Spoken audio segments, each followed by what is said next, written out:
Hey all, right, welcome to part 2 of the place command. So what you need to get up to once you've done the first part, which is basically just introduce the dog to the place, repeat. So then we're going to add a little bit more difficulty for the dog. So we're challenging the grey matter inside here, aren't we, son? And getting him to properly understand the place, what it means and what he's supposed to do with it. So the next step I'm going to do is I'll start him where we've just been on the last video. So I'll stop him, walk on. The next step is going to be just walking him straight on, and as his first paw hits the mat, I'm going to tie that in with the place command, walk him onto it, stop him again, same as we did before, walk him off. Do that a few times and then I'll come back and tell you what we're going to do after that. So, first things first, Kobe on the left.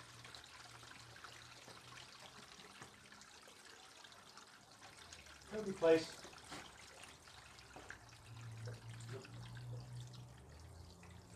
Break. This way. As you can see, I've got a little bit more space out here. There we go. Right, back to it. Sorry about that, we had a slight software interruption. So, let's carry on with Cody. Kobe. Wait. Good. Kobe place. Good. As you can see, we've done this a few times and he stops before he gets to the end of the mat. Kobe break. Just going to give him a break command, which tells him that he's free to leave. Hello, little dog. Right, come on, let's go back.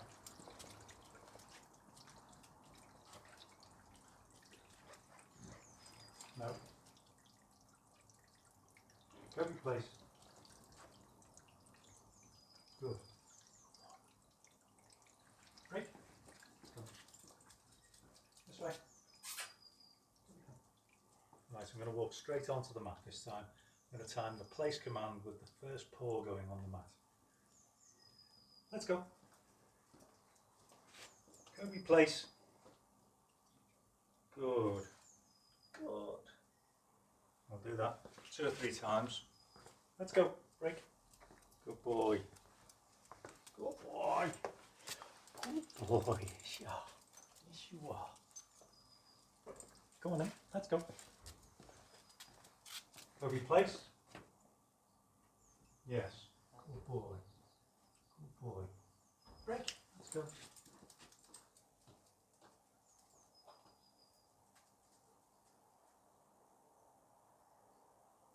Come on, son. We're working.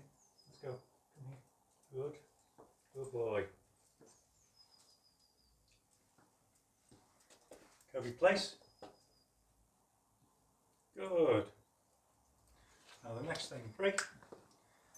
The next thing I'm going to do is I'm going to walk him onto the placemat, and then I'm actually going to go a little bit further than the placemat. What I'm going to do, I'll have the lead in my other hand, but I'm going to hold the leash in my hand and I'm going to make that sort of shape there with my elbow. And what that means is if I'm further out here, I can just give a slight leash pop. A leash pop is just a little sharp pull, and all it is passing information down to the dog that that's where I want him to stop. So I'm going to have me, as I come past, I'll have my hand back here. If he wants to walk further, I'm going to go just to stop him, just so that he realises that he's not to follow my body in this particular situation. So left hand, Kobe come.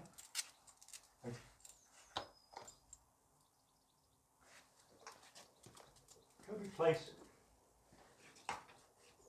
Like that. Now, the reason he tried to go further than me, see the bird up the top, which you can see his ears all pricked up. So again, it's going back to doing this with the least distractions as possible for the dog to get the best chance of learning it when you first start it. We have distractions, distance and duration afterwards. Still intense up there. Kobe break.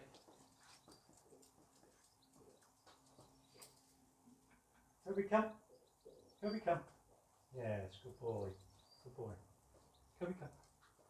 Kobe, come. Okay, ready? Let's go.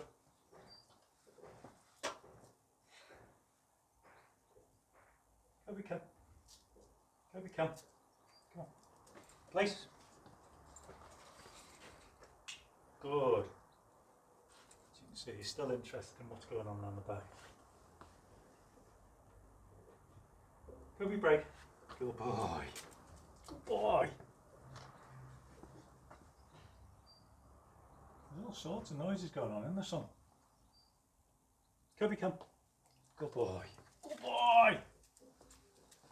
Kobe, place. No.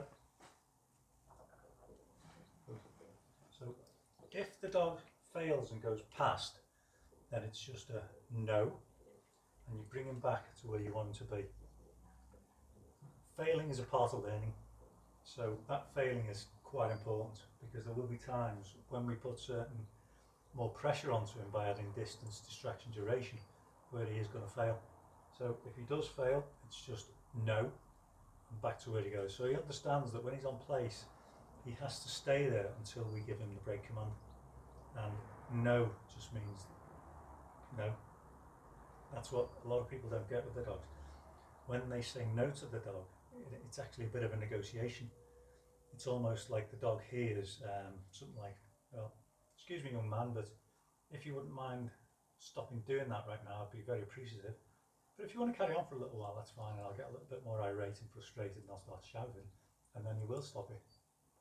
So what we want the dog, to be fair to the dog, again, what we want to do is to tell the dog that when we say no, it's a line in the sand. There is no option but to take notice of that no. That no means no. So in this context, the no means you can't leave that mat. You have to be on the place until we give you the break command. See, there's a bird flying around then, so he's very interested. So we'll break him and we'll come back and do it again. Break. Good boy. Yeah, you're not going up there. Come on. Kobe, come. Good boy. Good boy.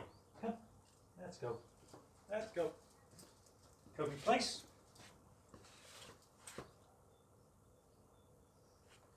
Nope. Good. Good. Again, guys, just repetition, repetition, repetition. Kobe, break. This way. Break. Kobe, break. Remember, leash pressure. Yes, good boy. Good boy. Good boy. See, Kobe's choice in that matter would speak to us that way. What I was doing was saying, okay, leash pressure, leash pressure, leash pressure. Make up your mind. Slight discomfort. Can't go that way because it's just going to get more uncomfortable. So the only way you can go is come this way. And it's just repetition, repetition. What he's doing is you start to understand that when I give commands, that they are commands, not negotiations. So, start again. Let's go. Kobe, place.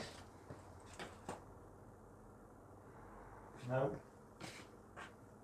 Do. Now, this is a little bit early because he's not actually stopping on the place. But what I am doing now is just adding a little bit of distance. And if I walk round, distraction. So he realises that he has to stay on the place.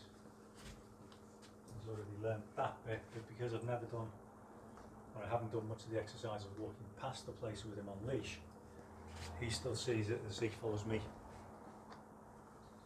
So this is why it's a step-by-step thing. You start off doing the first video, second video, it's about coming into first foot on the place. That's when you give the place command, dog stays on the place, you go past the place, quick pop on the leash to stop him. So, let's do it again, see how we do. Kobe, break. Good boy. Good boy. Kobe, come. Kobe, come. Kobe, come. Yes, good boy. Kobe, place. Thank you. Good. Good boy. Good boy. Kobe break. Good boy. Good boy. Good boy. Come on, one more. Let's go. Kobe place. Good. Good boy. Good boy.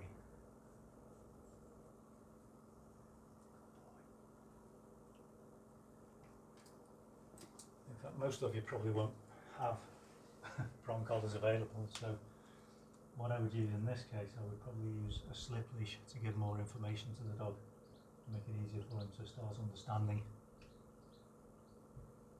So, there we go, that's part 2. As I say, once you've got the dog stopping on the place, you then want to add a bit of distance, a bit of distraction and a bit of duration. First off, leave them on there for maybe a minute, then just build it up and get about your life, get about doing things which you normally do, and leave the dog on the place. And again, if he breaks it, it's just no. Lead him back to the place. You can give the place command again when he's on it, and just he stays there until you give him permission to come off.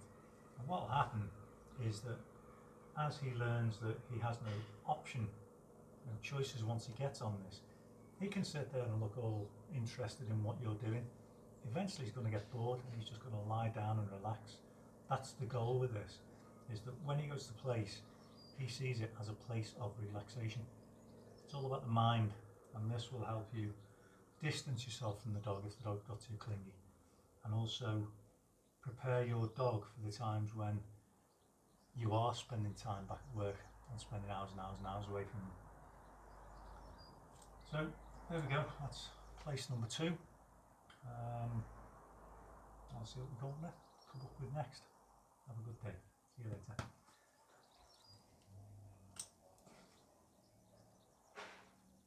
Break. Off you go. Good boy. Good boy. Hello. Hello. Come on. Off you go.